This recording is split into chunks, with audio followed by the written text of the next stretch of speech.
Shalom Pak Bambang, saya mau izin bertanya. Benarkah ada Trinitas dalam kitab Taurat? Mohon pencerahannya. Jadi sebetulnya gini ya, Alkitab kita itu kan perjanjian lama dan perjanjian baru ya. Perjanjian lama itu sesungguhnya Alkitab yang sama yang dimiliki oleh orang Yahudi di seluruh dunia, yang dikenal dengan Tanakh ya. Singkatannya kitab Torah. Torah itu kelima buku Musa itu, kemudian kitab nabi-nabi dan tulisan-tulisan suci yang lain yang diawal dari Mazmur, dikenal dengan Ketubim. Makanya Yesus mengatakan seperti yang tertulis tentang anak manusia dalam kitab Taurat Musa, dalam kitab nabi-nabi dan dalam Mazmur.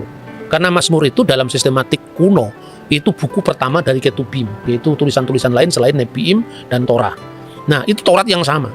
Jadi baru yang kedua itu perjanjian baru. Jadi yang kita sebut perjanjian lama itu sebetulnya kitab Yahudi.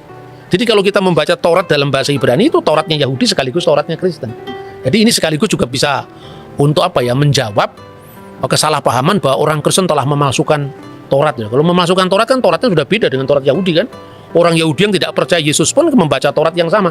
Jadi perbedaannya pada penafsiran bukan pada teks. Nah begitu kita membaca kitab Taurat, kitab pertama kan namanya Bereshit, Sefer Bereshit, Sefer Wayikra, Sefer Elishemot, Sefer Wayikra, Sefer Bemidbar dan Sefer El-Harivarim, kitab Kejadian, Keluaran, Imamat, Bilangan, Ulangan. Kita membaca pertama kitab suci kita ini ya tentu dari kanan ke kiri.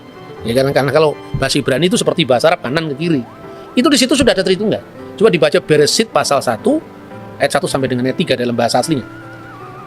Oke, sebelumnya saya perkenalkan dulu. Jadi Mas Edward ini adalah kader dari Institute for Syria Culture Studies. Itu lembaga pelayanan yang memang mengkaji tentang kekristenan Timur ya, kekristenan Timur itu supaya kita tidak kehilangan akar sejarah kita. Dan YCS itu bukan gereja, tapi itu adalah lembaga kajian dan dia sudah belajar bahasa Ibrani langsung dari sumber aslinya di Israel. Ya, Israel Institute of Biblical Studies. Nah, kita bisa langsung membaca teks ini dari bahasa aslinya. Silakan. Ya, dari kitab Kejadian atau Sefer Bereshit, Bereshit bara Elohim et Hashamayim ve et Haaret. Dari pasal 1 ayat pertama ini kita menemukan existence of God, eksistensi Bapa, disebut sebagai Elohim. Kemudian di ayat kedua, ve Haaret hayeta tohu vavohu, ve Hoshea alvenetehom. Kemudian dilanjutkan dengan ve ruach Elohim. Di sini pribadi Allah yang kedua adalah ruach Elohim atau Roh Kudus atau Roh Allah. Ve ruach Elohim merachefet alfnei hamayim.